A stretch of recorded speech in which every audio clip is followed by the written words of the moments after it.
Hello everybody and a very warm welcome to my latest interview.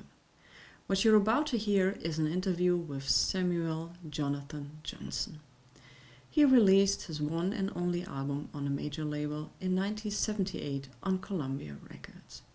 He was also a very notable songwriter during that period of time. But after releasing his one and only album, My Music, he disappeared from the scene without really knowing what happened. Now Mr. Johnson is speaking up what happened, what did he do during that time, and that he's now back with a bang. But actually he wasn't really gone. He didn't really disappear. He just had to stay away of the mainstream market out of very personal reasons. So once again, a big thank you to Mr. Johnson for taking the time doing the interview, and I do hope you enjoy it. A little awareness is that during the interview there were some sound issues, so don't worry, there's nothing wrong with your speakers. I do hope you enjoyed the interview, and thanks for watching. Goodbye. First of all, thank you very much, Mr. Johnson, taking the time doing this interview with you. It's a great honor to have one of the finest musicians out there and finally speak to you. You had a great album, My Music, which didn't stop. You are still doing great music, and we all get to that. So first of all, a big thank you. I'm honored. Thank you. You started with gospel music at the very early age. Maybe you can talk a little bit about that, how you got into music. Well, my mom's side of the family is where we all get our music from, and so everybody that she gave birth to sings or plays. She was known as the songbird of the Midwest out throughout Missouri, Nebraska, Iowa, different place, Kansas, all through the Midwest, and she sung. Actually, Mahalia Jackson was she was her mentor. Mahalia Jackson's mentor, not my, and Rosetta Thorpe. They both followed my mom, throughout her career, and she inspired them. And but my mom was where we got our music from, and our kids and all the offspring, they have their own stories musically, and some of them are doing great things out there, individual projects and stuff. And so, but I started with my mom at 6 years old. She trained us, my younger sister and my older brother. The three of us were called the Johnson Family Singers. And we first started in Omaha, Nebraska. And we traveled around singing at different churches and on special programs. And my mom would play the piano and we would sing 3-part harmonies. And by the time I was 8 years old, I became the lead singer. My sister was the lead singer, the younger sister, at the age of 4. And I was 6 when we started, right? And they used to take her and pick her up and put her on a table because she was so small. And she would sing lead, and, we got a great response from it. And anyway, by the time I turned 8, I was the lead singer, and they called me Little Sam Cooke. And I used to do his style and delivery, and the women and the girls used to really love my singing. And they turned me into a Michael Jackson, how he was shy and didn't. It was a demanding situation. Every time I went somewhere, I had to sing and stop and sing. So I didn't get to be a little kid, so I understand how he was when I saw him. But he was way younger than me. I was doing this before he was born. Wow. What are your favorite gospel artists? I mean, you kind of grew up in that scene. You were very active in that scene. Who are your favorite gospel artists? You mean that were recorded, or though Yeah. there's so many that are unsung that that really influence all the other ones. The ones that Mm. were captured on the vinyl. There's other people that influenced them. So, but I'd say my mom first. She was my Mm. favorite. She could sing and make the hair stand up on your arms and your head and stuff. And the closest singer to her was Aretha Franklin. As we were growing up, and we heard Aretha Franklin, we were like, she sounds like mom, you know. Wow. So I would say Aretha Franklin and James Cleveland, gospel singers. And then the current ones, contemporary singers, are like Smokey Norfolk. He's a great singer, and Kim Burrell. Those are my favorite two male and female singers in gospel. Has your mother's voice ever been captured on vinyl? No, never. But Mm. actually, a long story, but I'm gonna make it short. John Hammond, the producer that signed me to Columbia, he told me that he had heard my mom sing and he tried to sign her when she was very young. And she didn't want to sell out. She called it selling out to the devil, don't singing Mm. blues and rock and roll. So actually, we weren't allowed to do rock and roll and blues and all that in the household because she was a minister and my dad was a minister. So their religion was very forefront in front of everything. So she never did sing, and she didn't like that. Mahalia Jackson did. She didn't like that. You know. So you came out of this gospel influential family, and then you went into the army and got contact with jazz music. How was that first time you got into touch with jazz music? Oh well. My older brother, we had a brother who was way older than us, and he used to do stuff that we couldn't do in the household. So he was married, so we would hear records, jazz and blues and everything when we would go visit him at his house or something. And so I was always my ear, I was picking up all these changes and all this. But once I went in the army, I was not in. I was going my own, and so I was listening to a lot of jazz, because we were, I was in Vietnam. We were like isolated from everybody, and music was our only freedom to give us some hope in our heart. So anyway, so I listened to a lot of Cannonball Adderley, Mm. and so that's my first introduction to jazz. And Wow. he and George Duke played with him, and Joe Zawinul and Nat Adderley. So and like I was saying, my ear is trained from as a kid, So and any kind of music I listen to, I acclimated to that type of music, and I was able. Once I started playing at the age of 14. So Mm. I could, by the age of 15, I could pretty much play anything I heard by Wow. ear. So Wow. yeah. Impressive. So you got out of the army, and you are also a very credited songwriter. For example, in 1975, you wrote something for the Soul Searchers. Oh So yeah. you really got. How did you got into music business? Yeah. See, it's a lot of things that I've done. I don't look at it. It's been Mm. so much over the years, so I forget things that I've done. But I just I lived in New York, so we moved to New York from Iowa, and I was a teenager and everything.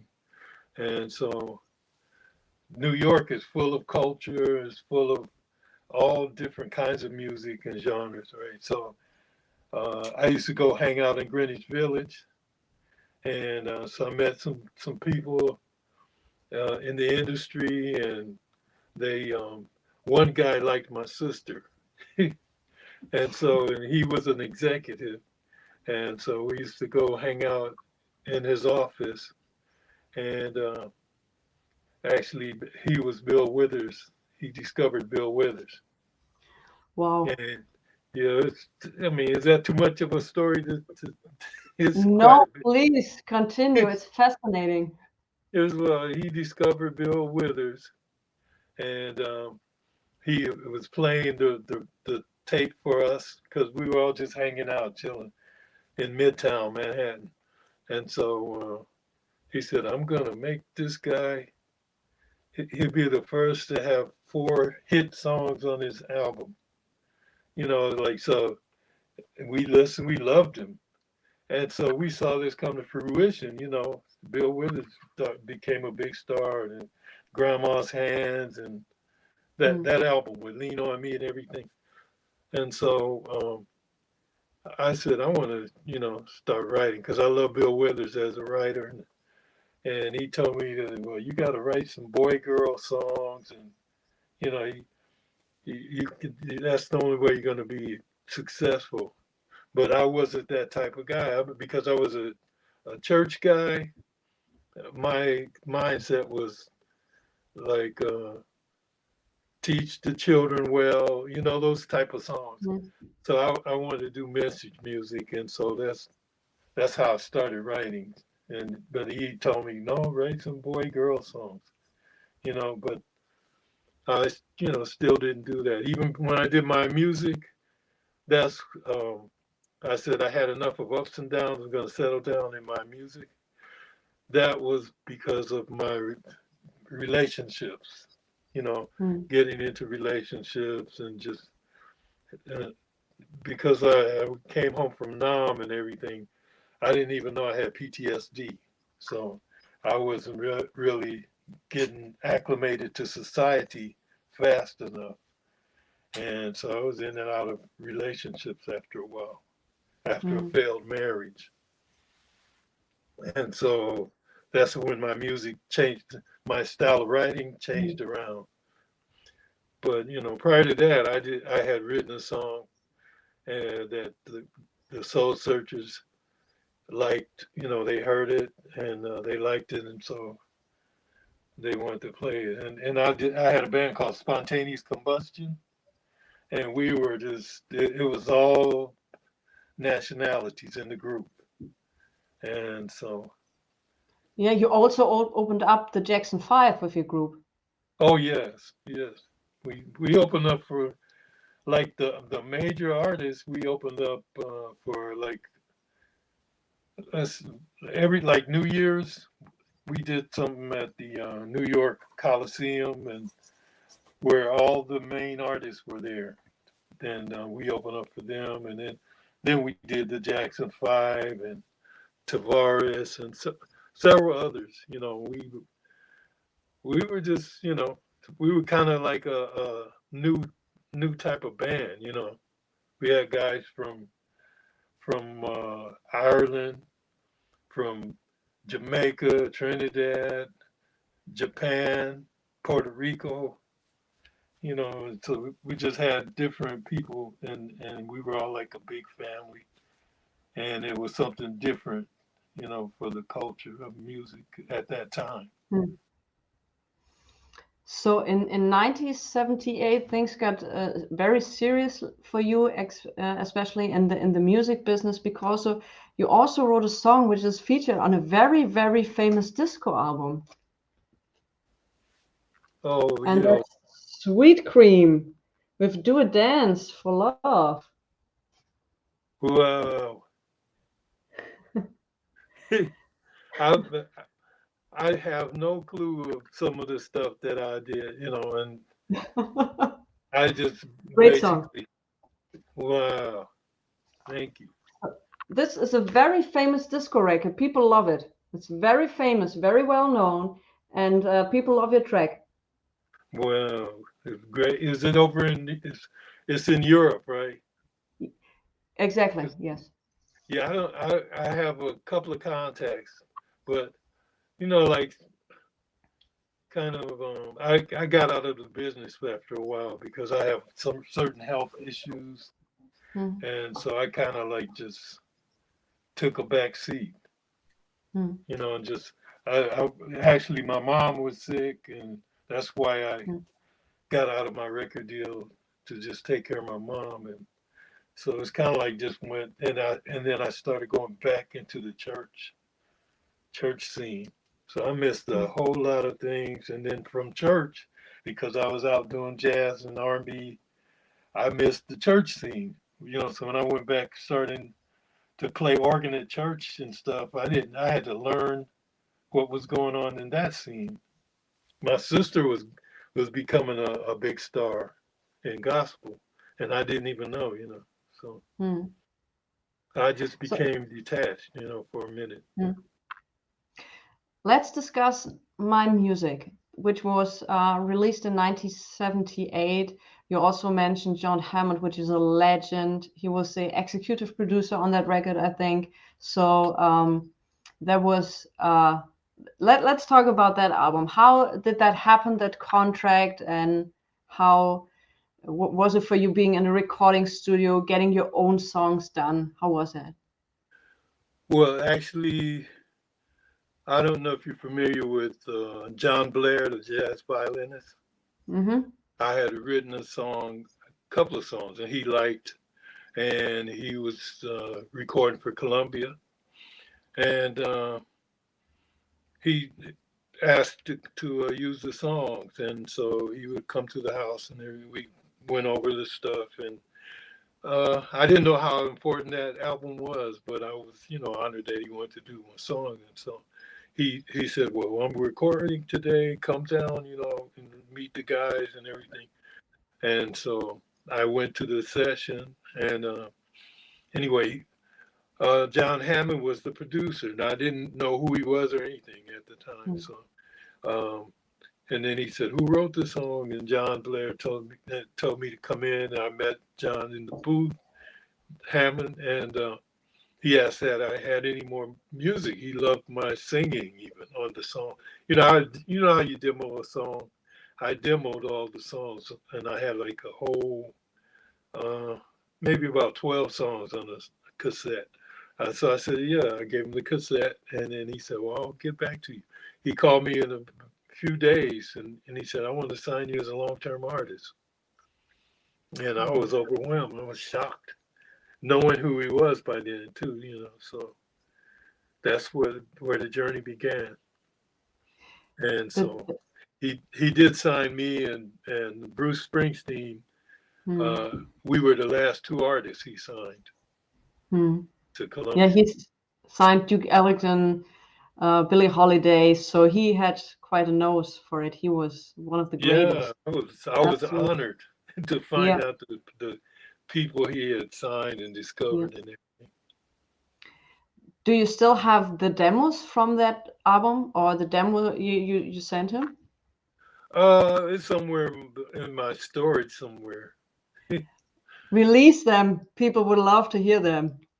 It's all the stuff on my music. Yeah. It's But the you know, whole. He it's a wanted me to short do every version, song. a Hmm? demo version, yeah.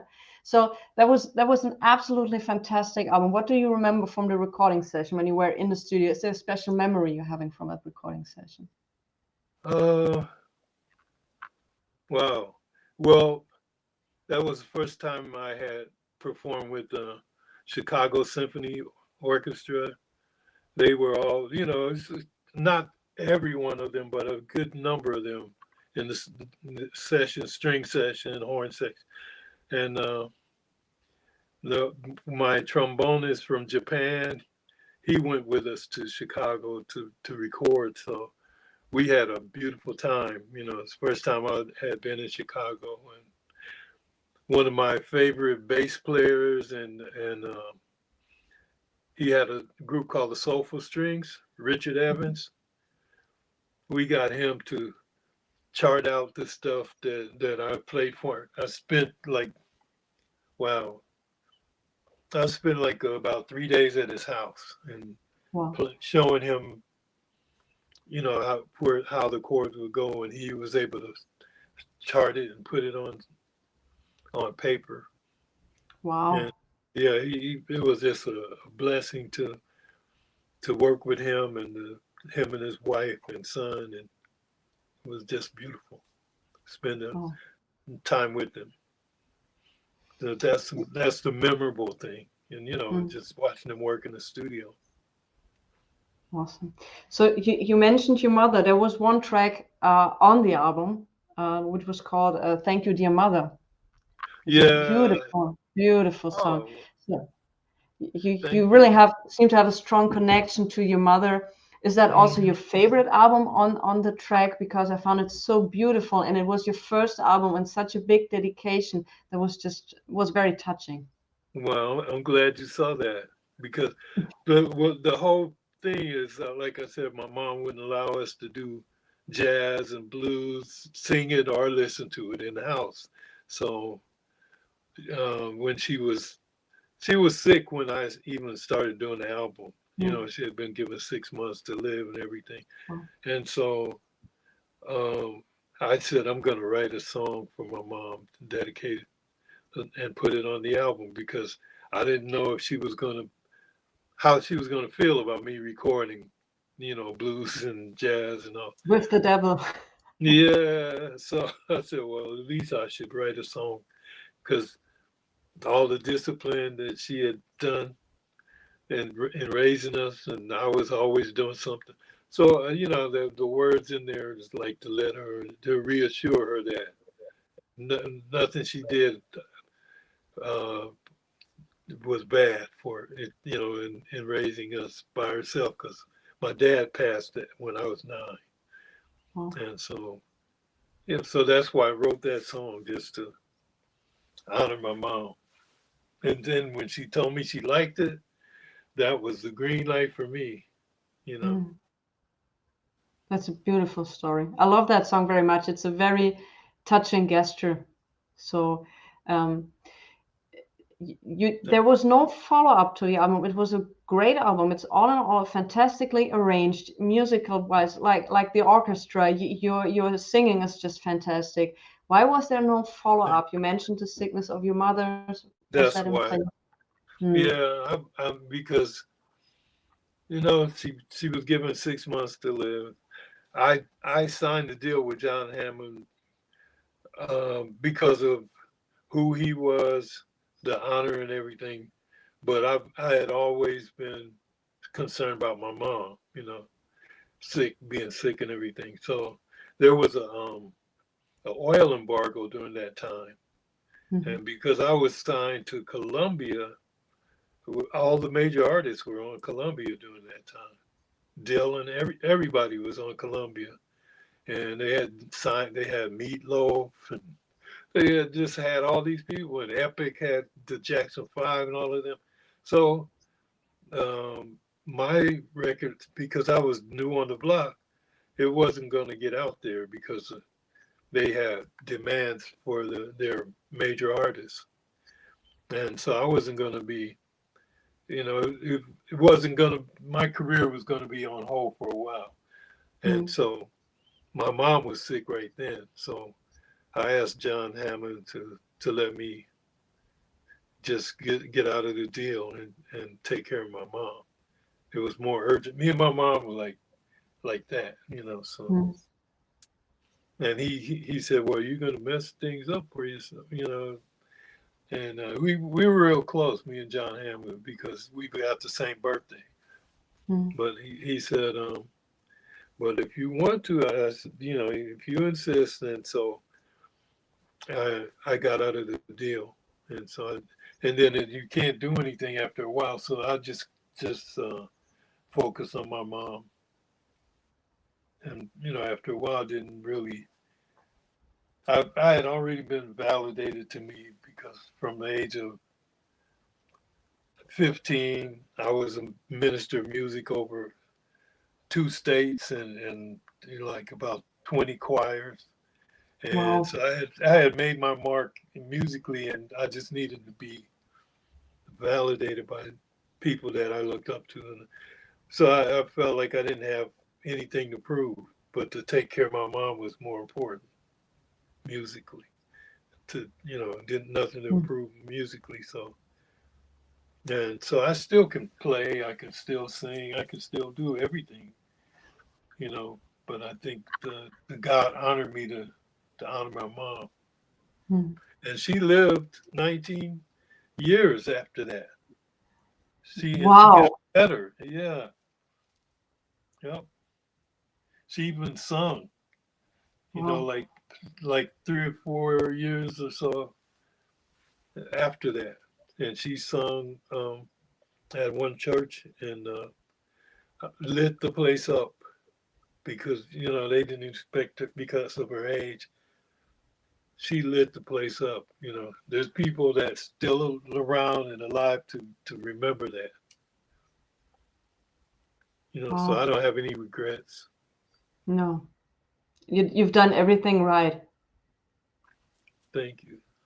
Yeah. So this time with your mother is more important than Grammy nominations or all of this is for the soul. The other Yeah. thing is for business and everything, but the other thing's for the soul. Yes. Yes. Yeah. Wow. But you got still you got back into music business also together with Pat Williamson, who was working Yeah. very closely with Aretha Franklin. So what are you up to today? And you also released 2 new albums I've seen, Yeah. Urban Reflection and My Music. May you want to talk about a little bit about that? Well, basically, because I hadn't done anything, I was in teaching music at a Christian school out in Los Angeles, and I spent like 15, more than 15 years of dedication to that and being there, and so I was kind of off the grid. Period. They didn't even know that I had been an artist or anything. You know, they just know me as Mr. Johnson, the music teacher. And so after doing that, and you know, I'm like, okay, I'm not being an artist, and I'm not even thinking like one. Or, you know, I would sit behind some people that were novice at music, and I would sit there, yes, ma'am, yes, you know, like they didn't know what I'd done. So, and I was, as a teacher, I encouraged people in their craft and whatnot. So, and after a while, I'm like, I need to be an artist. You know, again, that's who I am, and I'm letting all that go to waste. And so I decided, because of the industry now, you know, a lot of independent artists, I said I'll get me, you know, something and start writing again and everything. So the projects that I put out, they're not the greatest production, and you know, like as far there's only things that I did myself, so you wouldn't have a production like a major label would put out there. It's, you know, me and my humble versions of the songs that I wrote. So, but I finally did one song, one called "My Music Equals My Story," and I wanted to say, you know, who I am and come back around to what, you know, the war situation, all the things that I've done. And so I decided that I should at least do that. You know, even if I pass away, I'll at least let somebody know I still can do it, or I'm still alive, you know, with things in me. And I just decided whatever came in my head and heart, I was just going to record it and put it out there, because I didn't have, you know, marketing and all that, no funds for all that stuff. So I just decided, just put it out there, let it take flight, whatever it's going to do. And so that's what I have out there now. And the music is great. And for everybody who's interested, I put a link to your website in the description where you can hear some snippets. There's also a shop. And I really, you had the opportunity on the website to click on some songs to listen to, and I really liked the beat and the drum and the bass line to some of those songs. It was just fantastic. I enjoyed it so much. Thank you. I could queue up this computer and I can go to that website real quick. All my friends from gospel was asking me to do, something, and I hadn't been doing it. So this is like,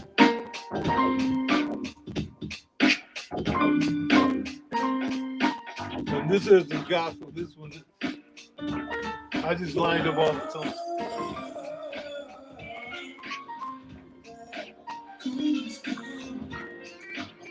Is that too loud? No, it's perfect.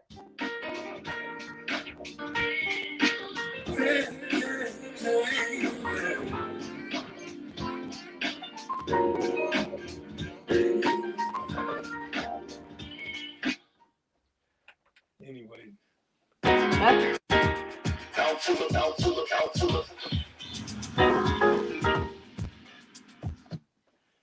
Yeah, it'll just keep playing. Yeah, I've had it on non-stop play. It's great. So you should be doing a whole gospel album. Yeah, I probably should, because I still. Yeah, absolutely. But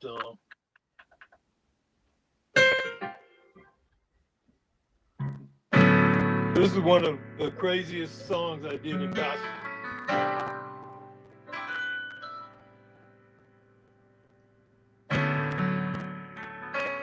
And the first chord, I always do crazy stuff. So nobody really knows where I'm going with this. Yeah. And you'll be surprised, but it's like.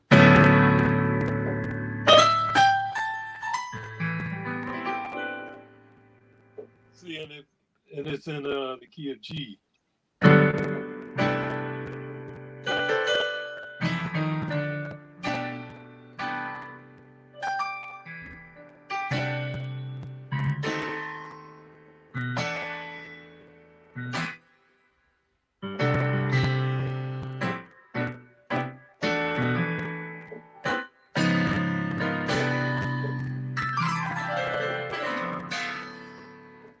It's like, anybody else would have started it somewhere else, but I try to do crazy stuff like this. Yeah, but I do.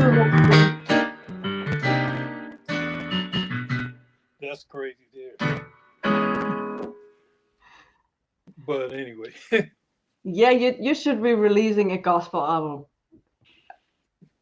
I do have some quite a few gospel songs and I haven't. But the thing is, with my songwriting partner moved. We both moved in different areas now, so we haven't seen each other in a while. But it's kind of like I don't really want to work with anybody else but her on certain things in gospel, because she's got a crazy range, and she's been around Aretha, since she's got that vibe. But I got people in my family though too, that sing gospel. They're strictly gospel. Your sister, you could ask your sister. Oh yeah, and she's always she's in the distance from it. She's closer to what my mom was, as far as don't sing blues and she's more strictly gospel. So. Oh wow, that's so great. So it's Pat Williamson also worked with Aretha on La Diva. Yeah, she did. So she's awesome. Yeah, she's one of the lead singers with the Soul Train, and a lot of people don't know they had a singing group, as well as the dancers. Yeah, they released quite some records. Yes. Yeah. There was. So, Sam, do you have a final message for your fans? Well, there's a punchline: keep hope alive. keep hope alive, because the music is just changed, and it's a whole different way of doing music now, and a lot of people are disappointed with the authenticity of the music now.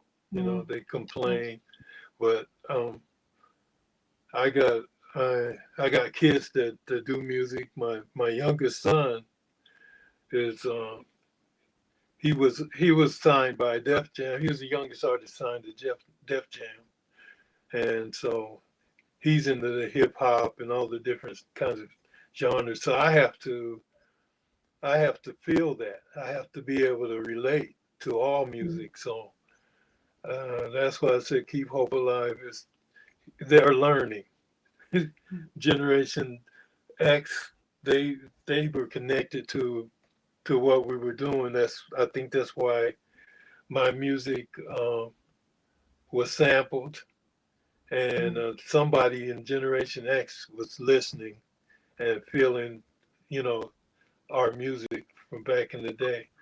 And then so the millennials, it's some millennials that really don't like what they're doing, but they're doing it for the money. But their ear and their heart feels the real music, genuine. Like when we're talking about analog stuff, is a lot of them, they want to do that now. They want to make their music feel warmer and all the different things. So keep hope alive. That's what I say. And thank you to the fans that keep us going, as far as in keep us relevant in these times, and I've had people tell me that my music have saved their marriages, and that they're saved them from depression at times and all. So we appreciate the people that have really gotten what we're trying to say in our expression in the music. And I got more stuff coming. Eventually, I'm gonna upgrade to a major production level. But for now, I'm still like learning this new system, digital systems. But anyway, I appreciate everybody. Appreciate everybody that took time to listen. And you want me to, my ultimate expression of thanks? Go ahead. I call it the T theory. Temperamental territories tempt the tempest temporarily to the tune that turns the time. Take the trip to the top through the trepidation that tranquilize transitory things. Therein thought transformation thrives. Wow. All T. All T, that's great. Yeah. Well, Sam, thank you so much. You have no idea how much this means to me that you took the time to do this interview with you. You have been, I've been listening to your album for more than 20 years all the time. It's been really, really great honor.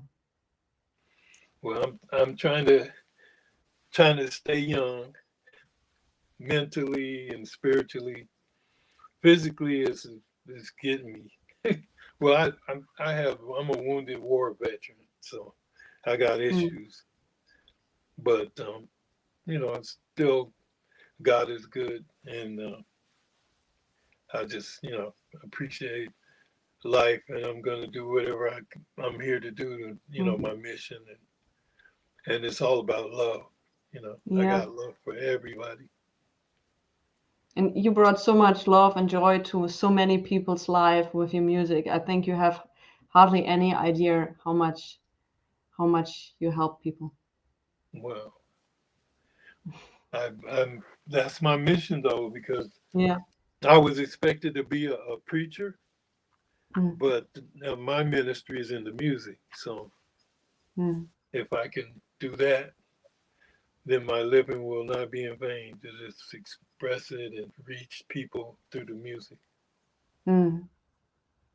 It's the universal language, right? Yeah. That's what. So music brings so many people together from so many different countries or religion and languages and all of that, and it all comes back to the music, and that's so important. Yes. So, well, thanks once again, Sam. I can't thank you enough, really, for that you did that. And I do hope all the joy and luck in life will come to you as a benefit from the good you did. Well, thank you so much, and it's my pleasure, and I appreciate just being concerned about the music, and I appreciate your concern about me as far as what I'm doing, and I kind of fell off the map, so I've been resurrected. So thanks once again, Sam, and we keep in touch, and I really appreciate taking the time to do this. Okay, Nadine, I appreciate you. Thank you.